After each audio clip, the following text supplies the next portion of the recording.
on here with another bite-sized review. Today I'm looking at something of a controversial game that honestly I never thought I'd see released again. Cubeworld has had a rocky past, first being announced back in 2011 and the alpha being released to be paid for in about 2013, before updates slowed down to essentially nothing and the game actually got pulled from its Sun store. Over the last few years, information on updates has been scarce, although some people constantly gave the developer support, and now it's finally here after all this time. What's it actually like? Now, I'm going to do this from the approach of someone who hasn't played the alpha, mainly because a lot of people don't remember the alpha or didn't play it, and of course you have the other end of the spectrum where people are comparing this release to the alpha, and letting nostalgia influence their opinion. Don't get me wrong, a lot of people did get burnt by this game previously, but let's look at it on its current merits and see if it is worth it. So, to start with, you can choose one of 4 classes and choose from several different races. And the different races are pretty cool, but that's pretty much as far as customization goes, with very limited options for most races to change like your face or your hair. A lot of them don't change really anything. The character designs and the whole world do look good though using the voxel style, and I came across some areas that did look beautiful in game, and it is a good fact that your character does look quite good and it is an enjoyable art style because you're going to be looking at this a lot from the third person. Now, onto the 4 classes you can choose from.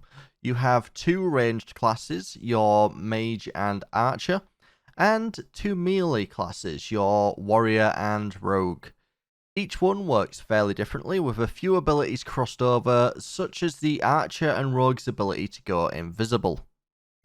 Your abilities depend on your weapon, and with each weapon set giving the class different abilities. So, using a staff, for example, as a mage gives you the ability to use fire tornadoes.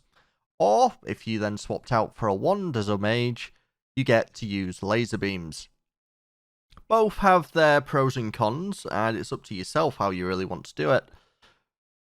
But you also then have the option of subclasses. So, for example, the mage again has fire or a water style. Your fire class is more focused on damage, and your water class is more focused on healing your team, although it can deal damage as well. Now, this does sound like a lot of options, but you'll likely find that you've got a favourite weapon type and stick with that, so you'll usually use a total of about 4 or 5 skills depending on which class you go with. So it's not really a great deal of choice, really, when you're playing as what class you want to. And this is an RPG, so progression is very important to become stronger. Every RPG, you tend to level up and you get stronger and stronger abilities.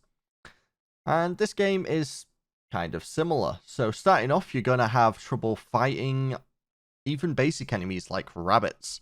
If you try going in too hard on a rabbit as a mage, you could die to begin with.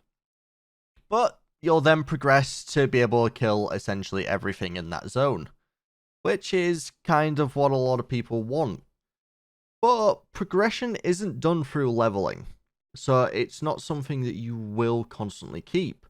It's not something that you're like, I'm going to go out there and kill every enemy because I'm going to get some experience, I'm going to level up and get stronger from this. You actually progress your stats through just through your equipment.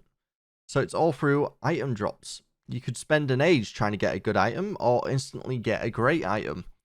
Playing on my mage, I got an epic weapon pretty early on, but had nearly full legendary equipment before I found a pair of gloves. Just to show you the kind of RNG that you're working with here, I was going around and it was the first equipment that I'd actually found was this epic weapon. And I was going around being able to one-hit a lot of stuff pretty early on. I was still fairly close to the first village. And yeah, I'd pretty much completed the entire zone before I found some gloves. Now, you will also find special items that will help you in each zone. So, for example, some of the fairly basic items you can find are a hang glider, so that you can glide from up high, or spiked boots, which I did enjoy. There's a climbing mechanic in the game that uses stamina, kind of Legend of Zelda Breath of the Wild-esque. And with the spiked boots, it removes the stamina bar, so you just can climb forever. The main problem is these only work in the zone you found them in. And now on to potentially the biggest sticking point for a lot of people, and the thing that is causing a lot of people to leave negative reviews and tell people to avoid this game. Moving from one zone to another. So as soon as you move from one zone, your starting zone, to another, you lose the effects of the special items you've collected, which I guess you could say is fair enough, no problem. I'll have to find the special items for this zone, I'll have to find like the hang glider for this zone. That would have potentially been bearable for a lot of people. The main problem is that all your items become common quality as soon as you step into that next zone. So essentially, just resets you. Resets you all the way back down to 0. You can go back to the previous zone and get all your stats back, be like a god there. But as soon as you walk over that invisible line between the two zones, your items, your equipment, everything becomes common quality. And for all intents and purposes, you are back at 0. You're back to scratch in a new zone. But going on to something slightly more positive, and the best part of the game, most enemies are tameable. It requires some trial and error, but you can tame them. Want a pet caterpillar? Want to ride a collie into battle? You can in this game, and it helps to have a little companionship while exploring the world. I mean, sure, you can have friends join as it's multiplayer, but who really cares when there are so many good boys to collect?